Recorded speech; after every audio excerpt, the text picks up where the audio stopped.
जय हिंद साथियों। भारत के भूगोल के क्लास को आगे बढ़ाते हैं, तो चलो शुरू करते हैं। तो आज की इस क्लास में आज मैं आपको ग्लोब के बारे में बताऊंगा। ग्लोब, ये ग्लोब जो है, ठीक है, ये टोटल अंश में कितने अंश का होता है। मान लो ग्लोब जो है एक वृत्त के समान है, तो वृत्त के समान है मतलब एक वृत्त का जो मान होता है वो होता है 360 अंश डिग्री में होता है। अब इसी डिग्री से अक्षांश और देशांतर रेखा का निर्माण हुआ है। कैसे? देखो, ये ग्लोब है, इस ग्लोब को दो हिस्सों में बांट देते हैं। तो एक साइड में क्या होगा, 180 अंश, और दूसरे साइड में भी 180 अंश। गणित आप लोगों ने पढ़ा है ना, गणित में चांदा आप लोगों ने देखा है। बस चांदे को अगर दो चांदे को जोड़ दोगे, 180 अंश का एक चांदा और 180 अंश का दूसरा चांदा, तो दोनों चांदे को अगर जोड़ते हैं तो एक अर्ध क्या प्राप्त हो जाएगा, अर्ध चांदा प्राप्त हो जाएगा। और दूसरा क्या है, काट दें तो, ठीक है, काट दें तो अर्ध चांदा ऊपर में प्राप्त होगा और एक नीचे में अर्ध चांदा, और जोड़ेंगे तो एक वृत्त का निर्माण होगा। तो ये जो रेखा है ये दो हिस्सों में बांट रहा है।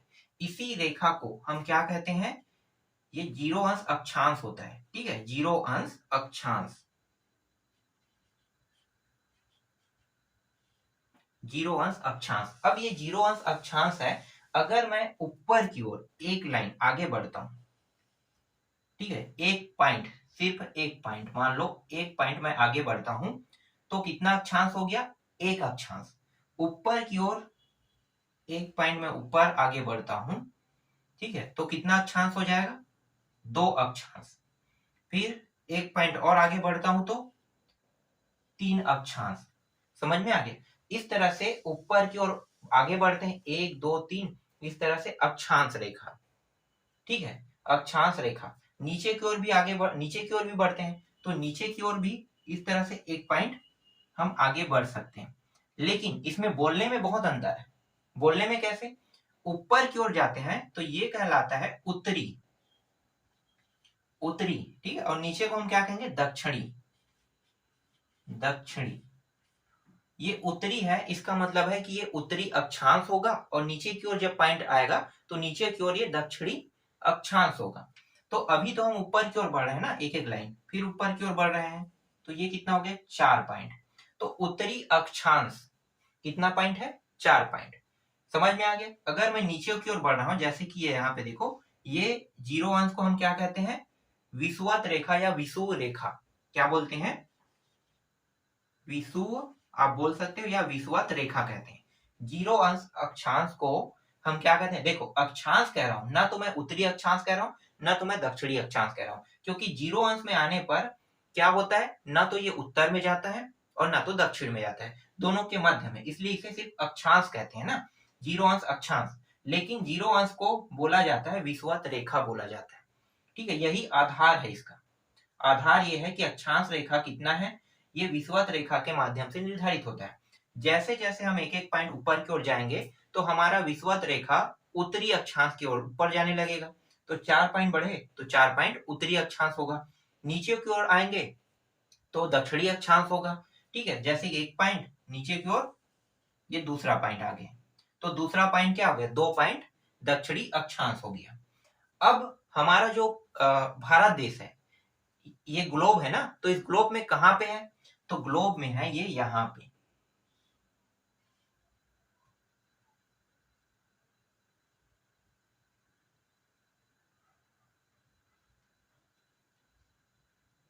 ठीक है, ये ऐसा कुछ बना लेते हैं, तो यहाँ पे है, क्या है, हमारा भारत देश।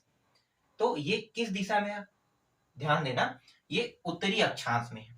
ठीक है, लेकिन ये पूर्व के नजदीक है।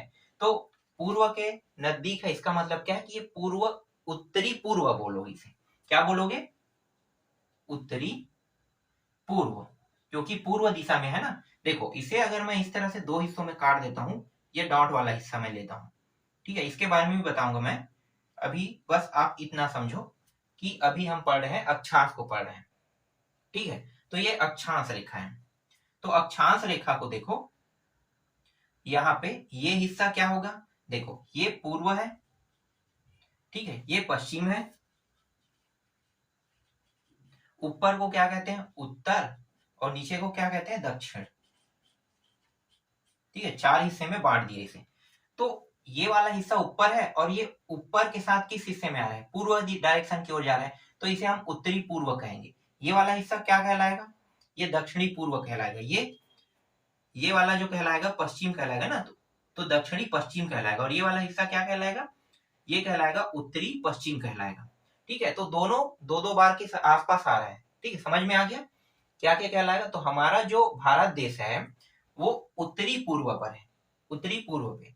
अब एक एक अंश अक्षांश ऊपर की ओर जा रहा है, तो ऊपर की ओर जाने के बाद ये लगभग ये जो टच होता है ना यहाँ पे, इस पॉइंट को हम कहते हैं 8 अंश अक्षांश। और पॉइंट कितना रहेगा, 4.84। ठीक है, 8.4 बोलो या 8 अंश 4 पॉइंट, कितना रहेगा 8 अंश 4 पॉइंट में यहाँ पे ये टच करता है।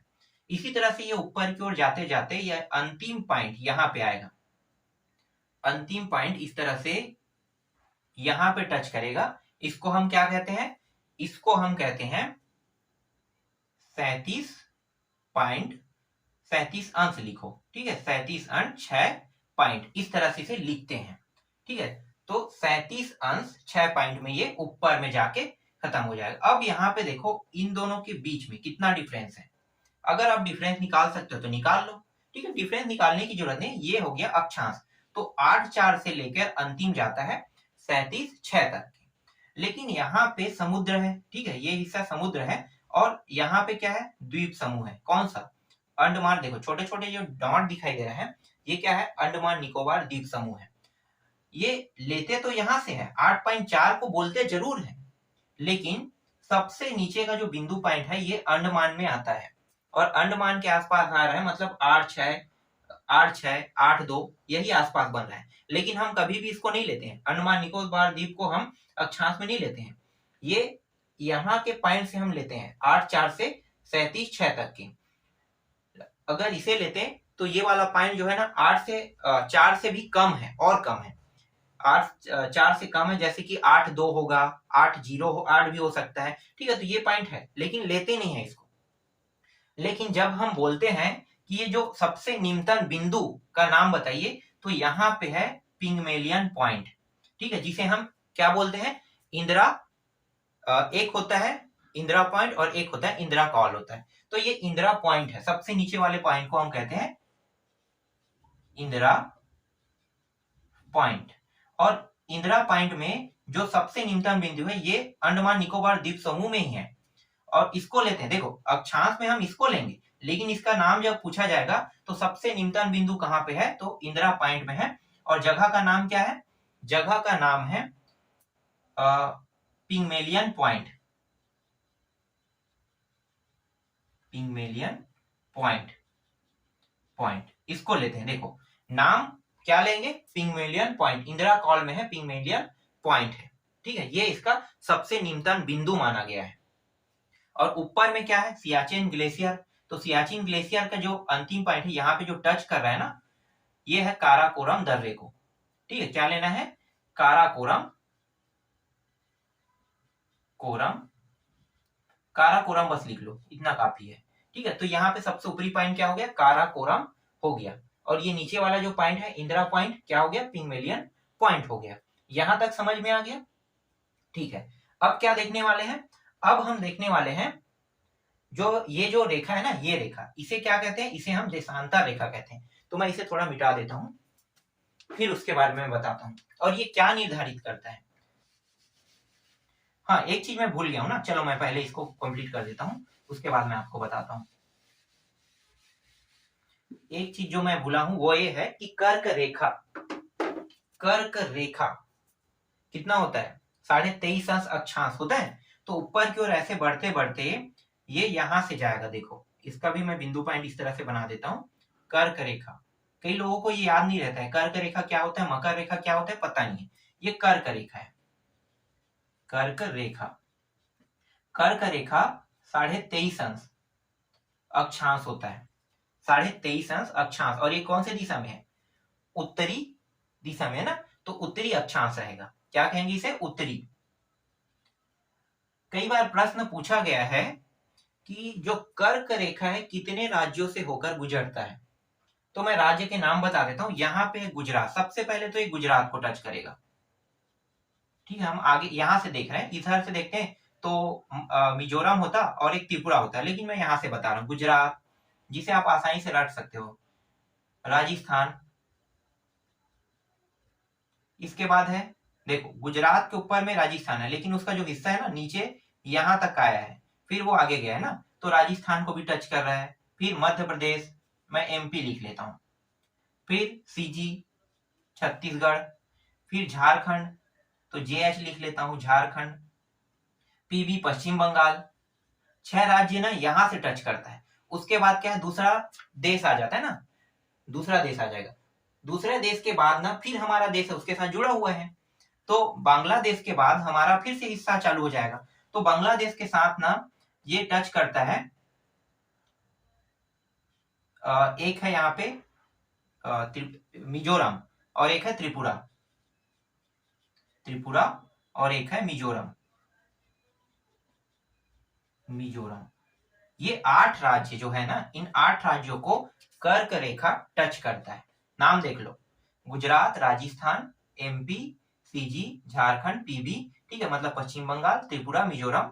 ठीक है, ये 8 राज्य है। इन 8 राज्यों को ना कर्क रेखा टच करता है। अगर पूछा जाए आपसे प्रश्न में कि कितने राज्यों को टच करता है, मैंने 8 राज्यों का नाम यहाँ पे आपको बता दिया है। तो नाम अगर इनमें से गायब करके भी दे देगा, ठीक है, तो आपको पता होना चाहिए कि 8 राज्य ये है और ये वाला नाम गायब है, तो वही नाम अगर पूछा है तो आप यहाँ से आसानी से उठा सकते हो। और ये जो अक्षांश रेखा है ना, कर्क रेखा, 23.5 अंश अक्षांश है ये कर्क रेखा। ये क्या निर्धारित करता है अभी मैं आपको बताता हूँ, ठीक है। अब नीचे की ओर अगर मैं यही 23.5 अंश नीचे की ओर आ जाऊंगा, समझो 23.5 अंश नीचे की ओर मैं यहाँ पे आ जाता हूँ, 23.5 अंश नीचे की ओर आ रहा हूँ। ये अक्षांश क्या है, देशांतर क्या है, लोग जानते ही नहीं है अक्षांश क्या है, देशांतर क्या है। मैं यहाँ पे पूरा जानकारी बताऊंगा कि अक्षांश क्यों है और देशांतर का मतलब क्या, सॉरी क्या बोल रहा था मैं, हाँ ठीक है, अक्षांश है और देशांतर है ना, तो उत्तरी है और दक्षिणी बोल रहा था, ठीक ठीक। तो ये अक्षांश और देशांतर क्या डिसाइड करता है, तो देखो ये 23.5 अंश नीचे की ओर आता है ना, इसे हम मकर रेखा कहते हैं, मकर रेखा। ऊपर की ओर जो है, दक्षिण की ओर मकर रेखा के नाम से जानते हैं और ऊपर की ओर इसे कर्क रेखा के नाम से जानते हैं। अंतर सिर्फ इतना है कि ये दोनों जीरो अक्षांश से ये ऊपर की ओर गया है और ये नीचे की ओर गया है। कितने अंश, 23.5 अंश ऊपर की ओर गया, इसलिए इसे कर्क रेखा नाम दिया है, और विषुवत रेखा से 23.5 अंश नीचे की ओर आया है, इसलिए इसे मकर रेखा नाम दिया है। अब ये कर्क रेखा और मकर रेखा क्या डिसाइड करता है, ये कर्क रेखा और मकर रेखा जो है ना, ये ठंडा और गर्मी को डिसाइड करता है। कैसे ठंडा और गर्मी को डिसाइड करता है, देखो मान लो यहाँ पे सूर्य है, ठीक है, सूर्य सबसे पहले तो सूर्य जो है ना 0 अंश में माना जाता है, यहाँ पे है, मान लो सूर्य, सूर्य को अभी यहाँ पे रखते हैं, ठीक है, देखो सूर्य को मैंने अभी यहाँ पे रखा। अब ये सूर्य जो है अपना प्रकाश ना हमेशा 8 काल 12 महीना जो बोलते हैं ना, 8 काल 12 महीना अपना प्रकाश जीरो अंश अक्षांश पे देते रहता है, मतलब हमेशा यहाँ पे गर्मी रहता है। जो भी देश इस विषुवत रेखा पे रहेगा या फिर जीरो अंश अक्षांश पे रहेगा, वो 12 माह गर्मी पे ही रहेगा, मतलब हमेशा गर्मी रहता है। कई देश आते हैं, जैसे कि हमारा भारत देश भी है, ठीक है, जीरो अंश अक्षांश पे के आसपास है, अक्षांश पे तो नहीं है लेकिन इससे ज्यादा दूर नहीं है, 8 अंश का ही अंतर है, तो गर्मी तो हम पाते रहते हैं ना। 8 काल 12 महीना, कुछ समय के लिए ठंड आता है, वो भी 2 या 3 महीने के लिए हो गया, अब इतना ज्यादा भी नहीं रहता है ठंड। तो जो जीरो अंश में रहता है उसको ना हमेशा पूरा हमेशा ऑल टाइम क्या रहेगा, उसके लिए गर्मी ही रहेगा, ठीक है, कभी ठंड उसके लिए आता ही नहीं है, गर्मी ही रहता है, हमेशा रहते हैं। तो ये जो जीरो अंश में जो भी देश पाए गए हैं, जो भी देश है जीरो अंश में, ब्राजील है शायद जीरो अंश अक्षांश में, ठीक है, यहाँ पे है लगभग ब्राजील इस एरिया में, तो जीरो अंश में है। तो जो जीरो अंश में जो भी देश रहेगा वो हमेशा 8 काल 12 महीना वहां पे क्या रहेगा, गर्मी ही रहेगा। अब ये जीरो अंश से सूर्य का जो सूर्य जो है ना, वो धीरे धीरे क्या करता है, बढ़ता है। मान लो सूर्य जो है यहाँ से ये ऊपर की ओर आते जा रहा है, और ये अंतिम पॉइंट जो रहता है वो सिर्फ और सिर्फ 23.5 अंश तक के ही जा पाता है, उससे ज्यादा ये ऊपर नहीं जा सकता, ठीक है। ये हमेशा ऐसे ऊपर नीचे होते रहता है, ठीक है। ये मौसम को परिवर्तन करता है, हम इसे कह सकते हैं मौसम परिवर्तन।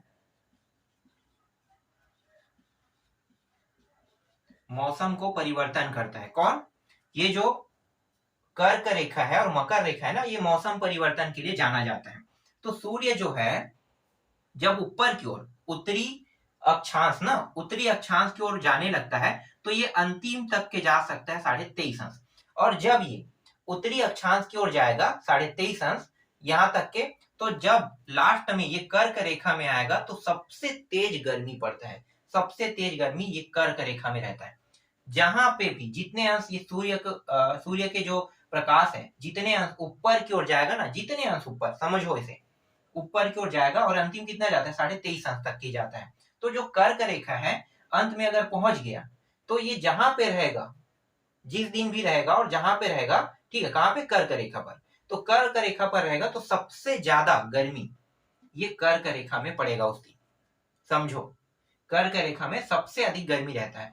तो जो मौसम होता है ना, जब कर्क रेखा में सूर्य का प्रकाश सबसे अधिक पड़ता है तो भारत देश में ये जो एरिया है सबसे ज्यादा तपता है।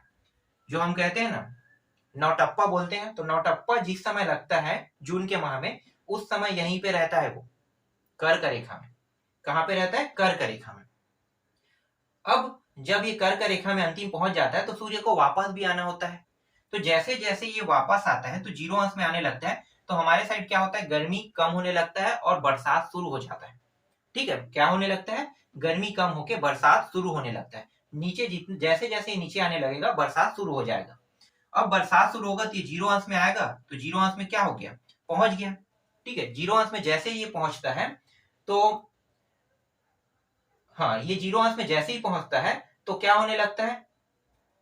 जो तापमान है बाकी चीज है नॉर्मल हो जाता है, क्योंकि 0 अंश में आया तो गर्मी जो है धीरे धीरे क्या हो गया? बरसात आ गया। बरसात आने के बाद 0 अंश में आया, तो 0 अंश में आने पर पूरा बरसात का जो लास्ट टॉपिक होता है जो सितंबर होता है, सितंबर माह, ये सितंबर माह में 0 अंश में आ जाता है।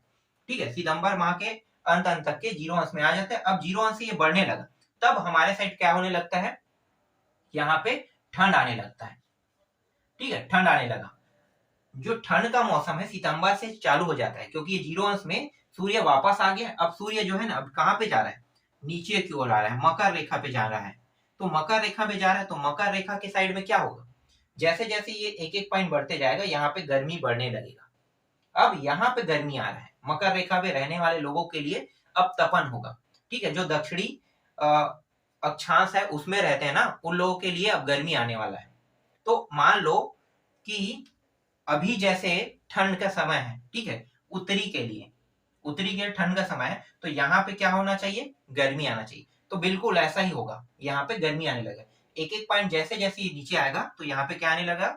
मकर रेखा पर गर्मी आने लगा। जिस समय हमारे साइड में गर्मी था उस समय इनके साइड में ठंड था, और जब हमारे साइड में ठंड आ रहा है तो इनके साइड में क्या होगा? गर्मी होगा। जस्ट उल्टा होता है, अपोजिट, क्योंकि हम रहते हैं कहाँ पे? उत्तरी अक्षांश में, और ये लोग रहते हैं जो 0 अंश के नीचे आते हैं ना, दक्षिणी वाले। तो दक्षिणी वाले जो है उनके लिए अलग मौसम और हमारे लिए अलग मौसम रहता है। समझ में आ गई ये टॉपिक? और ये निर्धारित क्या करता है? मौसम परिवर्तन को निर्धारित करता है। यहां तक आपको समझ में आ गया? ठीक है, अब बात कर लेते हैं देशांतर के बारे में। चलो इसे थोड़ा मिटा देते हैं। यहां तक समझ में आ गया होगा?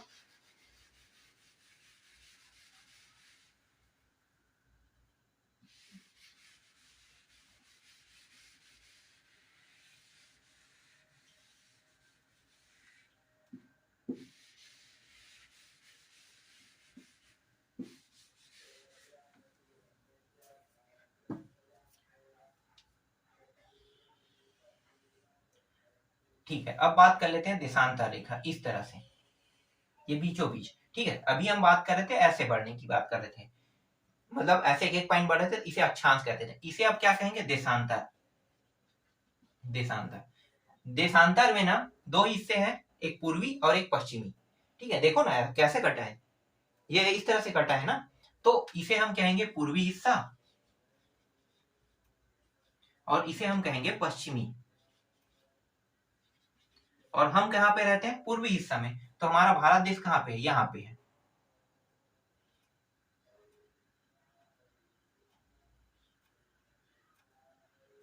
ठीक है, कुछ इस तरह से बना लेते हैं। ठीक है, तो भारत देश हमारा यहाँ पे है तो हम पूर्वी हिस्सा में रहते हैं। अब जो मानक समय माना होगा ना, देशांतर, देशांतर क्या क्या निर्धारित करता है, देशांतर का उपयोग क्यों करते हैं?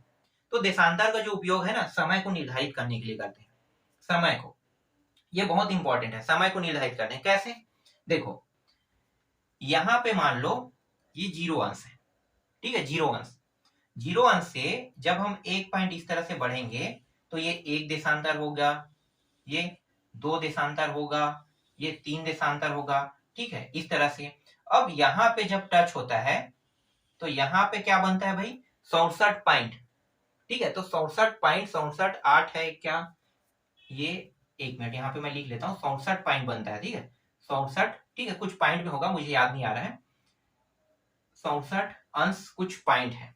और इसी तरह से आगे बढ़ते बढ़ते ये अंतिम जाता है यहाँ पे 97 25, ठीक है, 97 अंश 25 पॉइंट तक के जाता है। तो ये समय को निर्धारित करता है। तो समय कैसे बना होगा, क्योंकि 0 अंश जो माने है ना, ये जो है लंदन जो है ब्रिटेन की राजधानी, मान लो यहाँ पे ब्रिटेन की राजधानी लंदन, तो लंदन को उन्होंने माना है 0 अंश। तो ये इसी से ना इन्होंने टाइम को निर्धारित किया गया, मतलब ये 0 अंश में रहता है, तो यहां से यहां तक की जब आता है 0 अंश से, तो 0 अंश कहाँ पे, देखो पूछ दिया जाता है प्रश्न में कि 0 अंश जो देशांतर है वो किस कंट्री को लेकर माना गया, कहते हैं तो कंट्री में आएगा ब्रिटेन, ठीक है, इंग्लैंड ले लेना। और इंग्लैंड की राजधानी क्या है, इंग्लैंड की राजधानी है लंदन, ठीक है। तो लंदन, लंदन को लेकर माना है। अब ये एक एक पॉइंट इस तरह से बढ़ रहा है, ठीक है, 1 2 3 पॉइंट, तो इस तरह से जाते हुए यहाँ पे आके टकरा रहा है। तो यहाँ पे टकरा रहा है, तो इस पॉइंट को हम कहते हैं 97 30 है शायद, मैं 1 मिनट देख लेता हूँ, मुझे भी थोड़ा सा डाउट लग रहा है। 68 7, ठीक है, 1 मिनट, 67 बोल रहा था ना, ये 68 है, 68 7 है, ठीक है। 68 7 पॉइंट के पास क्या होता है, ये टकराता है, यहाँ पे टच हो गया। अब यहाँ पे टच हो गया तो ये धीरे धीरे धीरे धीरे ये आगे बढ़ते रहेगा, आगे बढ़ते रहेगा। तो अंतिम पॉइंट क्या है, 97 25, यहाँ पे जाकर हमारा मतलब भारत देश का जो अंतिम पॉइंट है ये 97 25 है, ठीक है, तो यहाँ तक गया। अब इन दोनों के बीच में दूरी कितना है, गेप, दोनों के बीच में कितने के अंतर है ये चेक किया जाता है। तो क्या कर देंगे, माइनस कर देंगे, 97 में आप घटा दो, ऐसी मैं घटा रहा हूं ना, 97 में घटा देते हैं 68 को, ठीक है, लगभग लगभग घटा देते हैं। तो घटा दो, कितना होगा, 7 दूनी 14 15 16, ठीक है, यहाँ पे कितना है 8 है, तो यहाँ पे हो जाएगा 9 आएगा क्या, देखते हैं, ये घटा दो तो 8 दूनी 16 1 17, ठीक है, 9 आ रहा है। और यहाँ पे कितना होगा, इसको घटाएंगे तो ये हो जाएगा 8 में 2, ठीक है, 29, लगभग मान लो, अब 30 मान लो इसे, लगभग लगभग, ठीक है, 29 आ रहा है तो 30 मान लो, 30 मान लिए। अब इसे 2 से डिवाइड कर दो, 2 से नहीं, कितने से करेंगे, हाँ सॉरी सॉरी, यहाँ पे क्या कर रहे हैं, 30 आ गया ना, तो 2 से डिवाइड कर लेते हैं, तो 2 से डिवाइड करेंगे कितना आ गया, 15। अब दोनों के बीच में जो अंतर है ये 15 में हो रहा है, ठीक है। तो यहाँ पे बीचों बीच एक रेखा खींचते हैं, ये वाला रेखा, ये जो है ये 82.5 अंश, कितना है, 82.5 अंश देशांतर रेखा है, पूर्वी देशांतर रेखा है। कौन सा रेखा,